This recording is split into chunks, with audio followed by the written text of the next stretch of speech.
With 22 million UK users, LinkedIn offers a fabulous opportunity to find your ideal clients and to stay ahead of your competition. But what do these future clients currently find when they visit your profile? First impressions count. So, are you proud of your fantastic profile because it is client ready and written with them in mind? Or do you look at it and wonder how you could do better because you are not generating leads? My Marketing Guy works with those who want to take advantage of the amazing potential offered by LinkedIn. So, for more details, please email guy@mymarketingguy.co.uk to arrange an initial consultation. Remember, your next client is on LinkedIn. You're listening to Go Fish, exclusively on the Pod Station.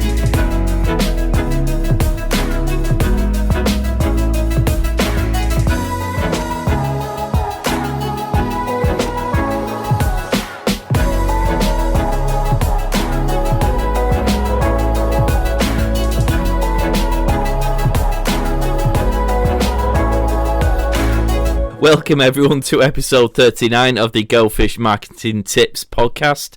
My name is Matt Pollard, my business is Funky Vibes Marketing, and I am one of the three co-hosts of this show. I'm going to introduce them before I explain what we do on the show, which I usually do before now, but I've completely forgotten, and I'm going to put that down to the fact that I'm distracted by Elaine's reindeer antler headset.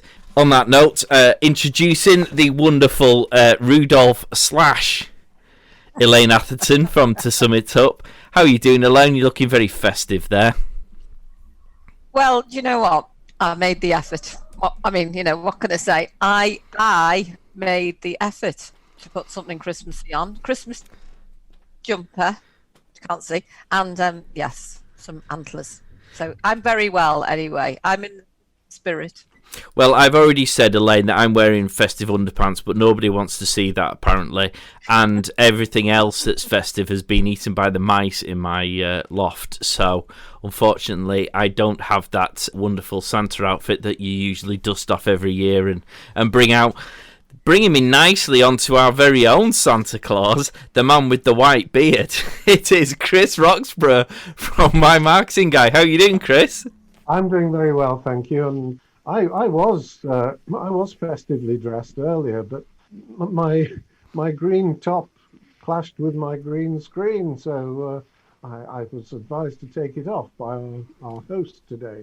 But it's good to see you both, and looking forward to this one. Well, I actually thought it was a white jumper, but I didn't realise it was vanishing because it was green. Yep. Oh, well, you learn something new every day, don't you? You do, and that was my festive jumper, you see.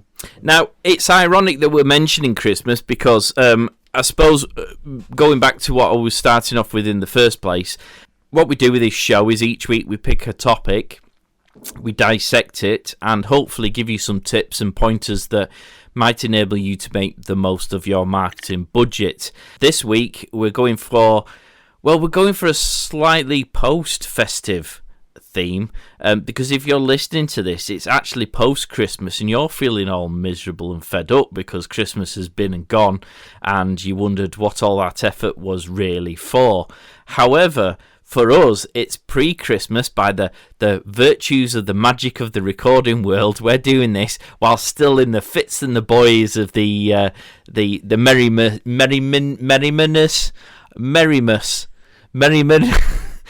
The very, I don't even know what I'm trying to say.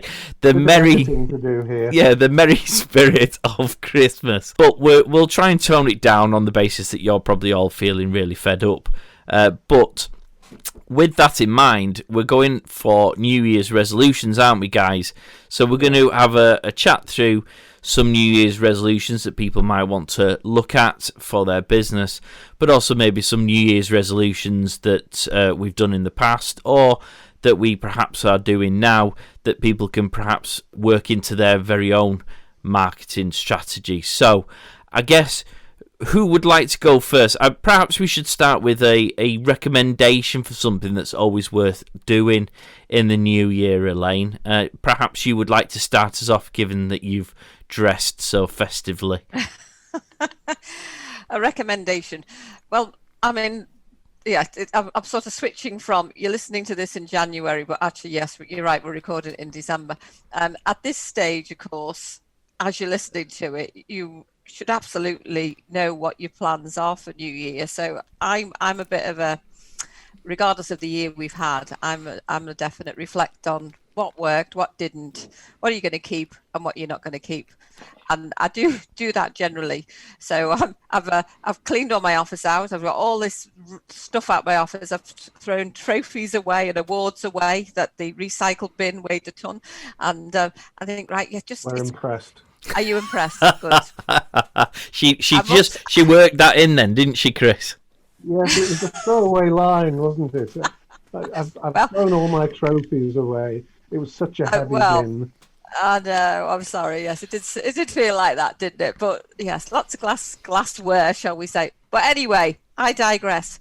So yes. So what would you do? For me, it's a spring clean of your business, but at Christmas. So what are you doing at the end of the year? Go through what's working, what isn't, and create for 2021 what you think is going to take your business forward. Would be my advice.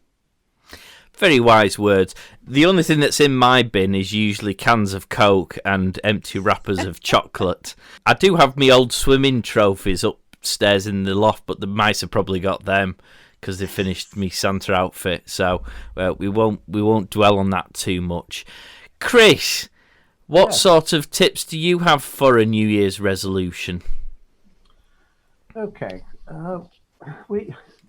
we make these resolutions every year, both personal and business, don't we? And we're going to exercise more, we're going to drink less, we're going to eat less, we're going to eat healthily, we're going to lose weight, we're going to stop smoking, we're going to advertise more, we're going to target better, we're going to do this, we're going to do that. And do you know, it is said that by the second week of February, over 80% of New Year's resolutions have been broken. And why have they been broken? Well, the answer, my friends, is they were too onerous in the first place. I've often recommended, certainly from a business perspective, that we just adapt the well-known and well-worn SMART technique. We all know it. Most of the listeners will know it, but it still works today. And the SMART technique, the S stands for be specific, set yourself a target. Okay. The M stands for measuring the progress. The A stands for accountability. So somebody, if it was me, somebody like you or Elaine would check and make me accountable. But the last two are the important ones, and the R stands for realistic. Make the targets realistic, because if you don't make the targets realistic, I'm sorry, you're not going to keep them because they're going to be too difficult to keep. And the T, last of all, in SMART stands for time bound. When do you want to achieve this goal by? Is it the whole of 2021? Is it quarter by quarter? Is it month by month? The target time is a matter for you. But so that would be my recommendation. By all means, make your resolutions, but make them realistic and along the lines I've mentioned. We sound like a broken record when we always go on about having a marketing strategy, but we kind of do so because it is fundamentally so important to the overreaching plan of a business. And this time of the year, sort of the New Year's resolution period, is always a good time to either get one done or revisit the one you already have in place to check it's still relevant. I perhaps would suggest that this New Year's resolution type approach is probably best served during a quiet period of your business. So if you're in retail or the leisure sector, then January normally is quite quiet, although with the pandemic situation, who knows, it might be a bit busier than normal because people haven't been out for 12 months, so maybe they still need to get it out of their system. If you're perhaps in another sector, maybe the summer is your quiet period, so perhaps what we're saying now is something you would apply then. but it's always good to do like Elaine says, reflect and look at what's worked, what hasn't worked, what you want to achieve over the next 12 months, and then plot and plan it again so that, as you say, Chris, what you're trying to achieve is achievable and realistic. And I guess, sticking with you for a second, Chris, when you're saying about setting realistic targets, people always overreach when they're trying to do social media. The New Year's resolution is to dominate the social media world, the social media sphere, and largely come the end of week 2 have fallen off an enormous precipice. Yes.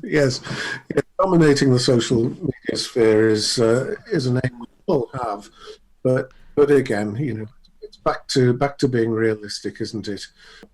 Giving yourself targets of the number of posts you're going to do, because it can be wearing and it can be time consuming, and at times you can wonder, what is it worth it? But overall, it is all about consistency on social media, and if you do stick at it, and if it is part of your marketing plan, then the longer you keep going, the better it will get, the easier it will get, and the more results you'll begin to develop. Is that what you find, Elaine? I mean, how do you get on with your social media? Are you one of these people who at the beginning of every year go, right, I'm going to dominate the social media sphere, and do you fall off that precipice? Because you're quite good on social media. I am. I don't. What I'm going to say now is not what I'd recommend other people do necessarily. And I've you learn to know your style, don't you, and what works for you. What I really struggled with because obviously I'm the sales bit to your marketing, aren't I? So for me, obviously I do plenty of marketing on social media, but where I struggled, which I had to adapt it to what worked for me, was if I worked too far out. So there's two things going on. There's obviously my strategy for my business for the year is one thing, but if I plan my marketing too far out to stick with that strategy, I just got too bogged down in the detail. It didn't work for me at all. So what I do is I'll plan my marketing sort of, 6 weeks out, or 6 to 10 weeks probably, depending on what the project is. So I'll plan it out loosely as what I want to happen in that time, and then I'm the ultimate. I do a blog most Wednesdays, and for me, that blog will be something that is relative to my business but current generally. So for me, I can't write that ahead because it's I'm fortunate, if you like, that I can put that together fairly quickly. But I do also have a list of blogs that I can fill in gaps with when I get stuck. So I think you have to play to your strengths. And the point is, as we've said before, ad hoc is not your friend in business. So you've got to have a plan, and you've got to keep to your plan, and your plan may not be exactly like someone else's plan, but that's okay as long as your plan's giving you the results you want. Absolutely. I think the plan is ultimately your fallback, isn't it? Where if, like perhaps with me, I tend to collate lots of resources that I can dip into as I'm going along. If I'm running short of ideas or anything, I've got something. Or if you're going a bit more ad hoc insofar as you can't look too far ahead, as you've just described there, Elaine, having that plan at least gives you the fallback where if you're running short of ideas or you're panicking on what it is you're supposed to be doing, you look at the plan, you go, right, okay, and that gets your mind back focused on what you need to be trying to achieve. And all of a sudden, that task that you were looking at trying to accomplish is a lot easier to do because you've refreshed your memory on what you were trying to do in the first place. Yeah. Absolutely right. The marketing plan should be a set of signposts to the end goal, shouldn't it? And yes, you're going to deviate every now and again, but as long as you're hitting those marks on a regular basis, then that's not too bad. You're going to get there. You're going to get that. You're going to reach that objective. But Elaine's absolutely right on that. I was going to say, just to put that out there, it took me a good while to get to that place because I was absolutely beating myself up, thinking, oh, I don't know how many, marketing templates I downloaded and thought this is going to be the one that's going to work for me. And I did it. And I'm like, no, it's not working. Oh no, print it off. No, have it on the computer. No, do the. And I just sort of had to think, right, okay, what you have, well, in my world, you play to what works for you, because there's no point in having the best tool or the best app or the best this if it doesn't work for you. It might work for somebody else, but it doesn't work for you. It's absolutely pointless. So it's find the things that work for you, and will make your actions reality, not just something on a piece of paper. Yeah, very much so. 10 minutes, 10 days, 10 actions is brought to you by 2 Summit Up. Expert sales tips and advice provided in a structured, bite-sized way for only £97. Learn how to improve your processes with 10-minute podcasts provided each day for 10 days, which you can listen to from the comfort of your own home, office, or whilst out and about. For more information, visit 2summitup.co.uk/10-actions. So I guess moving on then to what are our New Year's resolutions? Have we got anything that we've specifically earmarked for 2021 that we're going to try and do in January? Not necessarily because we haven't done it previously, but perhaps because we want a more focused approach on it.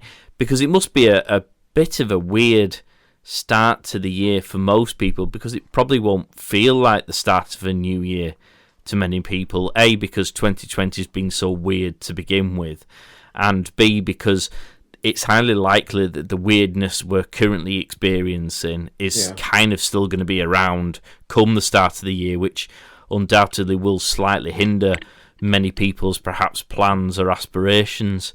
We'll start with you, Elaine.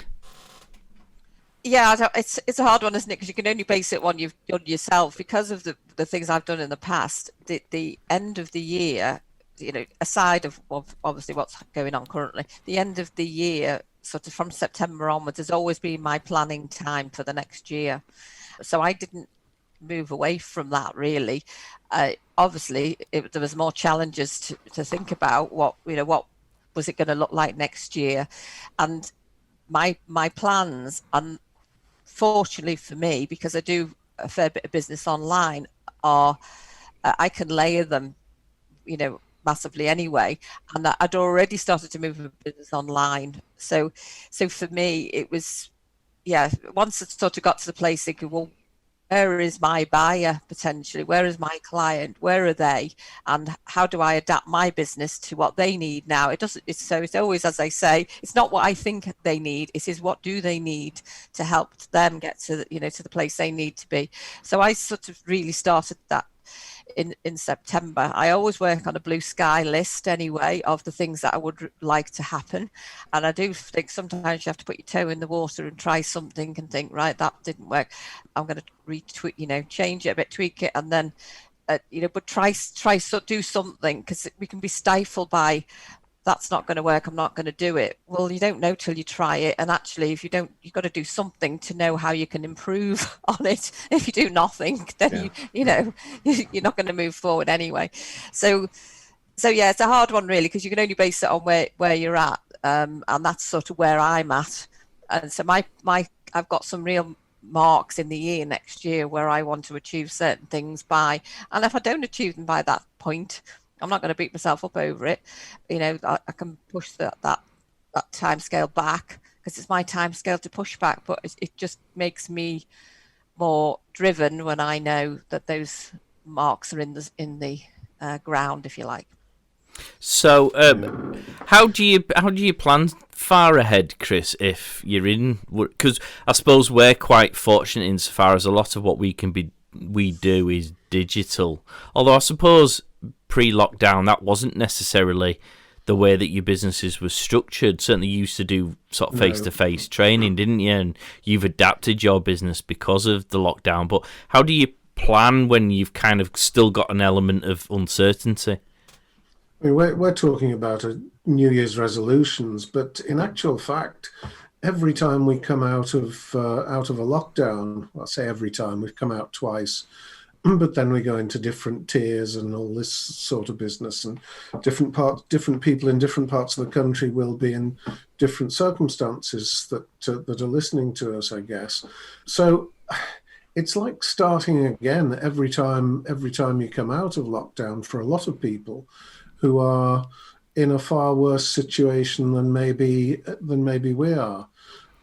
There's an element of consistency in the marketing services that I can provide. I've gone from doing workshops face to face to online webinars, so there's an element of consistency there. But it's fair to say that particular marketplace for me has shrunk a little as well, in as much as those one or two of those clients, they stopped doing anything because one of the services they were providing was training. But if there's nobody out there to train because they've all been furloughed, then I exaggerate, obviously. But if the market is limited due to furlough or due to lockdown and a cessation of or interruption of business, then their lives are made that much more difficult. The knock-on effect to me is that I don't get the training work, and so it goes on, and we don't know when that's going to finish. Yeah. It's going to go well into 2021, isn't it? Absolutely, I think so. And when lockdown does eventually, well, I suppose once this vaccine gets rolled out and people can start licking lampposts again and not fear getting the lurgy as a result.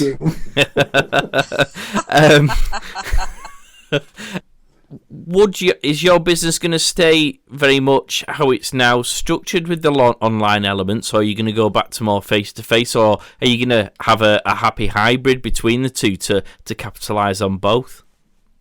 Oh, I think there's going to be a happy hybrid for a lot of people. We've all learnt new tricks, haven't we? And with that in mind, we want to keep those in our back pocket. I've learned that from being a very sort of undertaking local workshops and restricting myself predominantly to the Northwest, although I have done one or two further afield. Since lockdown and being on webinar, I've become international, Mark. As you very well deserve to be, Mr. Roxburgh. Yes, of course. Absolutely.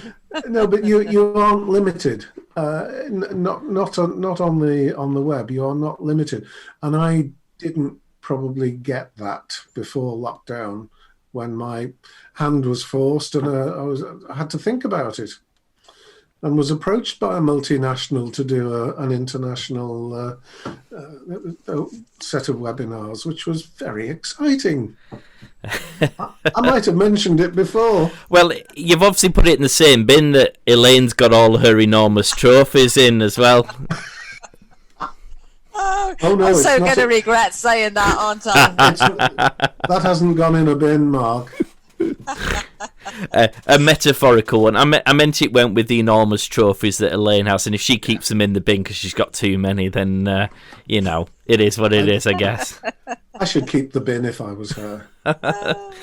Elaine, you've been quite prolific from a digital perspective. I mean, where do you sit on where the future lies for you in terms of physical and digital approaches to the services in your business?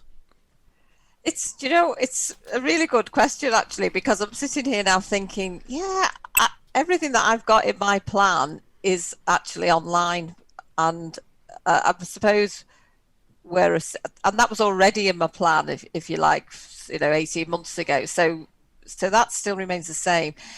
All that said, as you both know, I'm a very much a people person, so the face-to-face stuff is really important to me, and that's been one of the hardest things for me during this time we're in. So as to what that bit will look like, yes, of course I could deliver my workshops face-to-face, but which I've done in the past, and then I decided to move them online, but I decided to move them online mid-summer, so that was way ahead, really. So I think for me, I would never not have a face-to-face element, and I'd see that more with groups of people working with teams and things like that. But for the point of view of my online program and the program I'm launching in January, they would definitely be online, continue to be online. But from an own personal point of view, I wouldn't want to be without the face-to-face stuff, completely. I think we're probably all in agreement there. An element of, well, the happy hybrid that Mark mentioned before. But Mark, you're a very social animal. Are you enjoying lockdown, or are you itching to get back? I to begin with, I really liked lockdown. Being the miserable, grumpy so-and-so that I am, I really liked lockdown.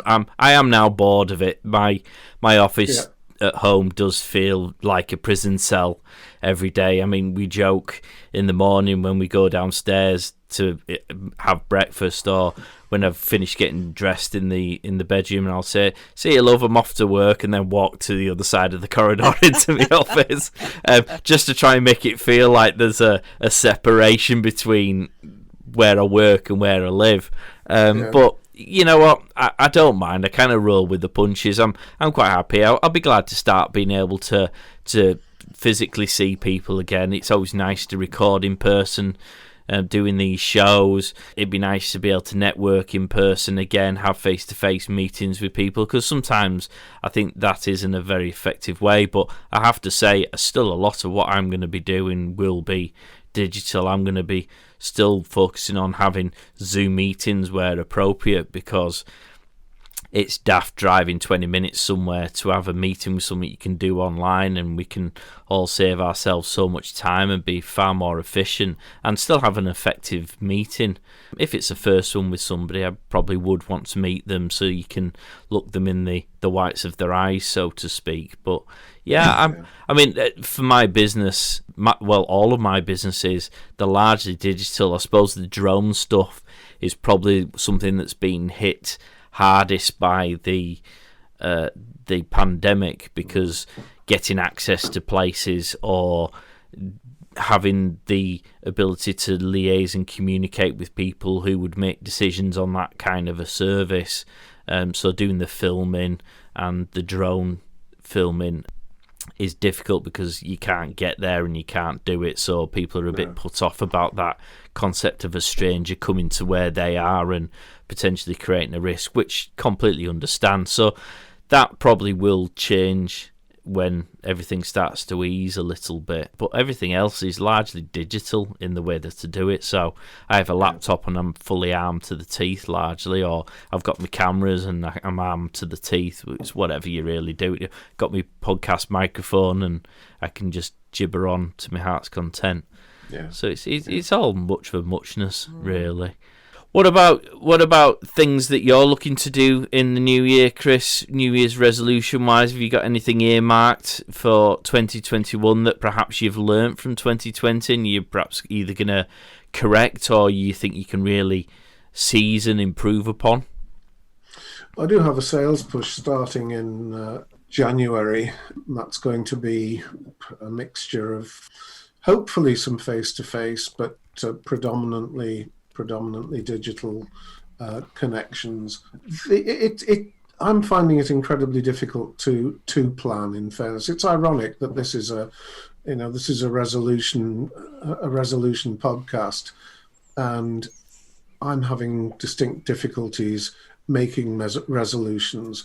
I have ideas, but I'm not saying well, I've got to do this.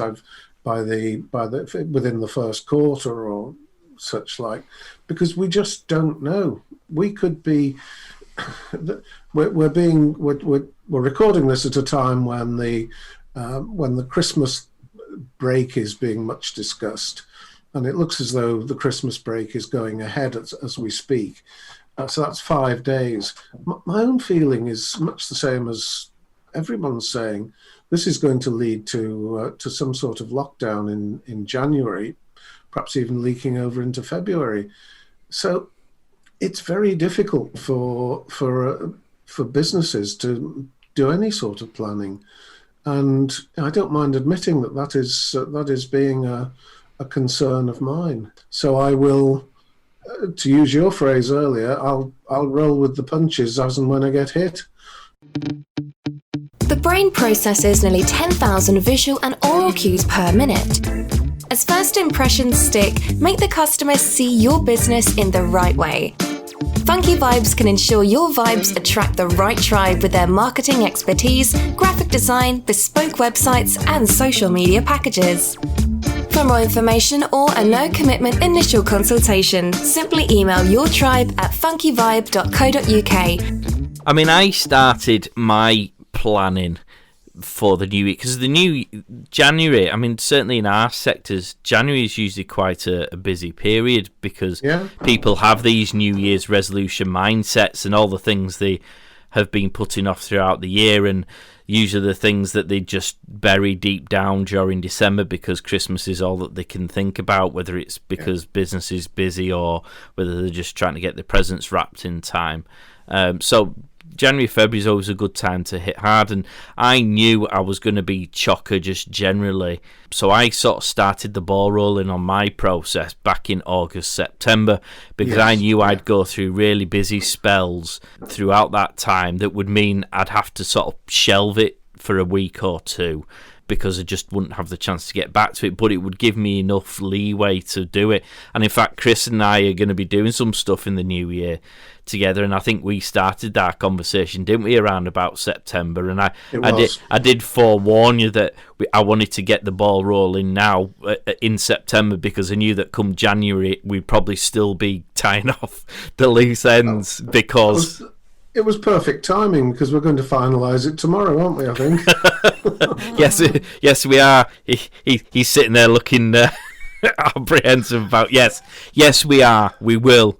But that's kind of. I knew that's how it was going to be, and as a result of which, that timescales has worked. And actually, I'm still running a bit tight to make sure I get everything done. But I think my main New Year's resolution for January, and this ties in very much to the stuff that we're doing, is I'm going to be utilising other people's expertise within fields to relinquish control because for reasons better known not even to I, there is this need to always control everything to the nth degree and make sure that everything's working exactly how it needs to be, and I'm a perfectionist to that extent. But what it does mean is sometimes I overload with stuff and then can't get through it as quickly, and actually the reality is I need to just delegate more so that can be ticking over in the background whilst I get on with other stuff that perhaps does need my particular attention, and I'm looking forward to doing that because I think it's going to be really effective, the plans that I've got, by taking that approach. And I am having to, much the same as Elaine was describing before, very much having to work on my mindset for doing that because it doesn't come natural to me to relinquish those controls. No, I can fully understand that. I mean, don't misunderstand my attitude towards next year. I'm not going to blunder into it blindly. I do have some plans in the background, and in fact, there's quite a lot of irons in the fire at the moment. I think there will be a wave in January of pent-up demand, but if we do get locked down and all the enthusiasm is punched out of us again, as a country we've got a problem. As individual businesses, we could have a problem. Just have to hope that we can escape the worst of it. I hope that's not sounding terribly pessimistic. You'll have to edit it out if it is, because it's not meant to. It's meant to be realistic rather than pessimistic. No, absolutely. But there is a vaccine in the wings, isn't there, Elaine? So at some point, this is going to go away. And even if we do find ourselves slightly hamstrung in January, some of the plans that maybe you were going to do anyway in January and perhaps aren't as effective as you would hope as a result of that, are still at least making some headway into achieving what your goal might be? I'm a big believer in that. Is you have your plans. As somebody used to say to me, your plans can be set in stone, but the path is in sand. And sometimes we do. It does take us longer, or things change, or it's slower than we think, but that's absolutely okay for that to happen. But I think, and I can only work on the way I operate, is if I don't have a plan or a goal or something that I'm wanting to achieve, then that when I get lost, that's not a great place for me at all. I have to have something I'm striving to achieve.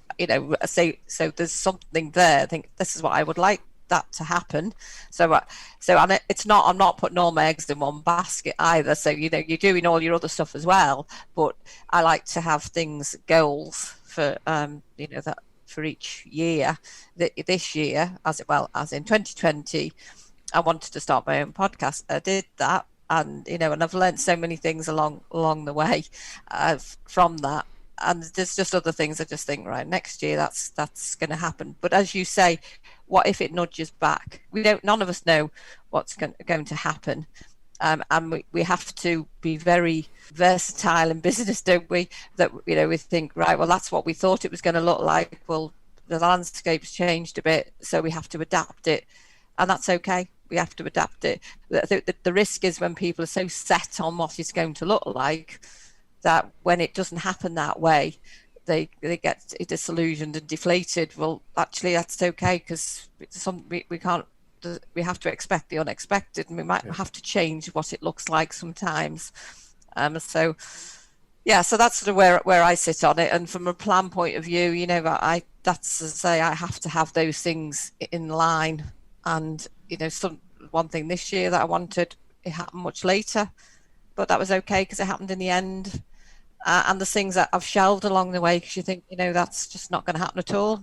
But we all work differently, don't we? And I think it's what keeps you focused and motivated are the things that I find keep me moving forward.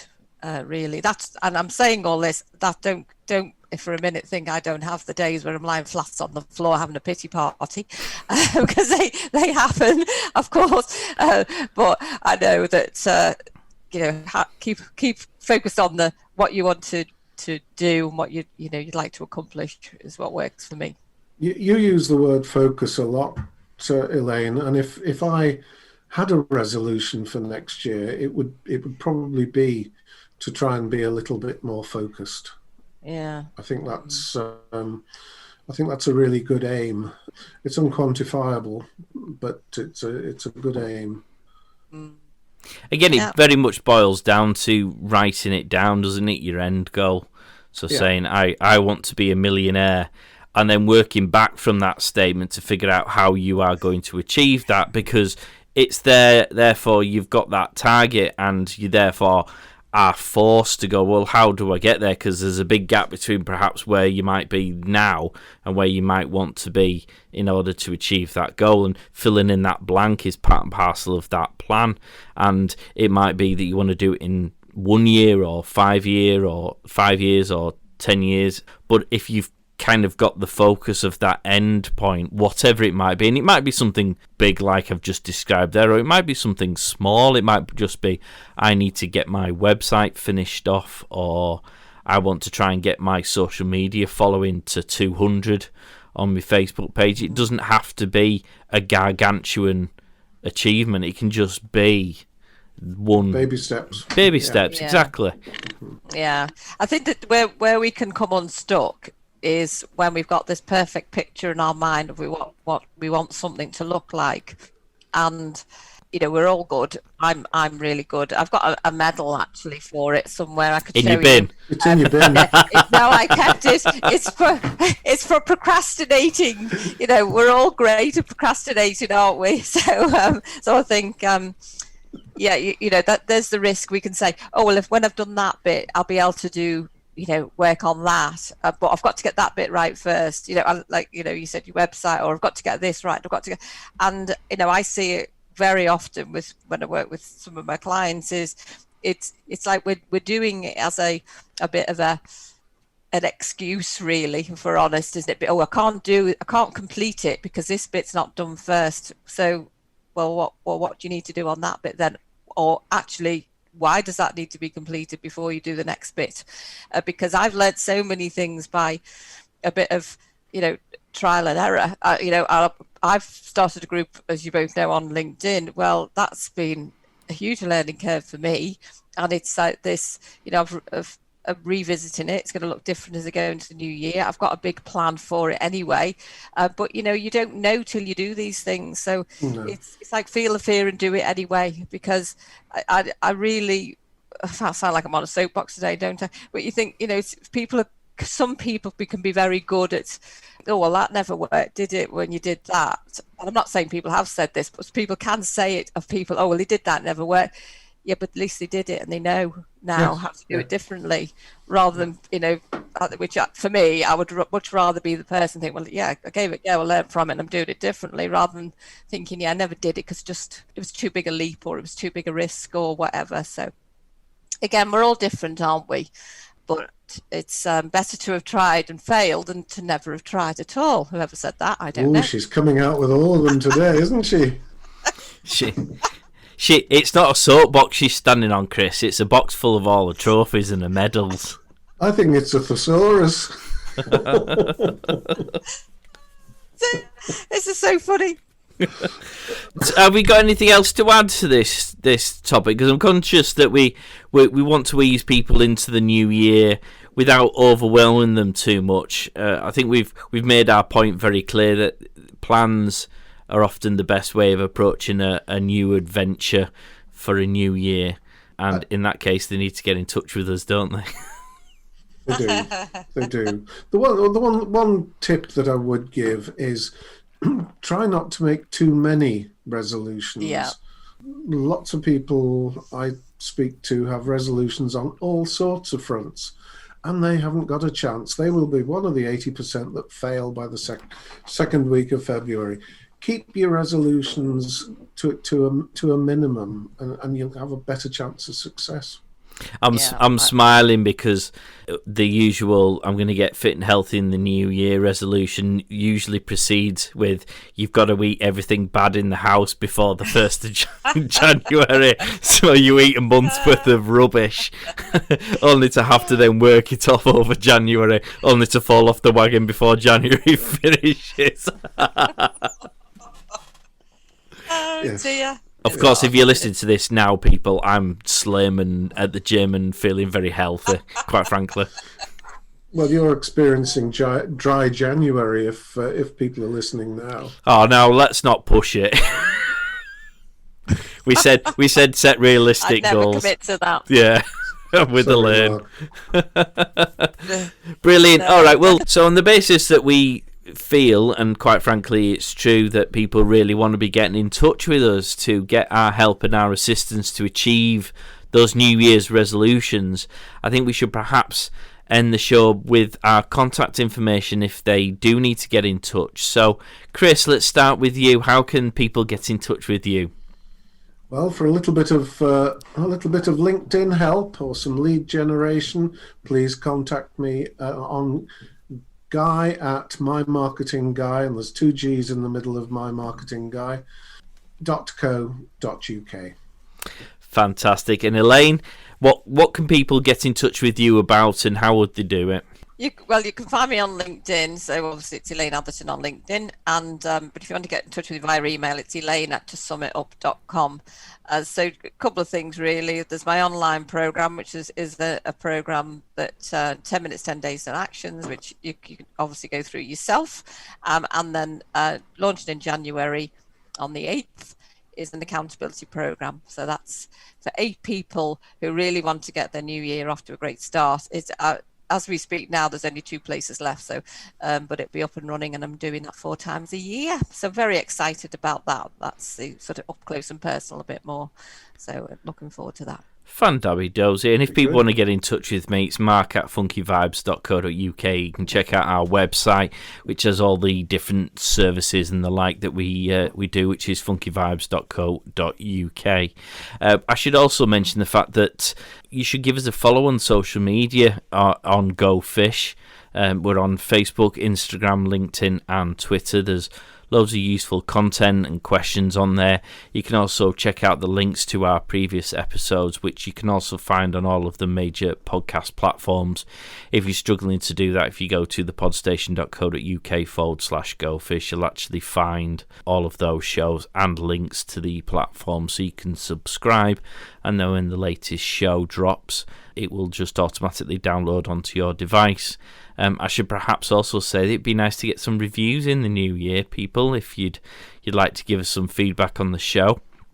And also if there's any idea. Yeah, and also if there's any topics that you perhaps like us to cover, or if there's any questions on any of the topics that we've covered up to this point, then you can email us at gofish@thepodstation.co.uk or contact us through the social media channels. If you're an expert and you think there's something you could contribute towards this show as a guest, feel free to get in touch as well. That's another way. We've had plenty of guests this year, which I think has given us a nice addition to our usual format, so hopefully you've enjoyed those too. There's a plethora of experts that we've had in, so again, go back, check those out. I think that's all about I think that's about everything really, guys, isn't it? Pretty much, certainly is from me. Have a good new year. Have a good 2021, everybody. Yes, indeed. Hope you've had a nice Christmas, and wishing you all the best for 2021, which we're now in, if you're listening to this. I know. Have a wonderful 2021, and I think, as we said earlier, it's expect the unexpected. Who knows? But at least if you've got things to focus on, it gives you a path to follow rather than a meander, which could be very much on the agenda for many if you don't have a plan. Fab. Well, before this time travelling malarkey makes my brain hurt even more than it's already doing, we'll wish you all the best, and we'll catch you next time, guys. See you later now. Get social at go_fish marketing on Instagram, Facebook and Twitter.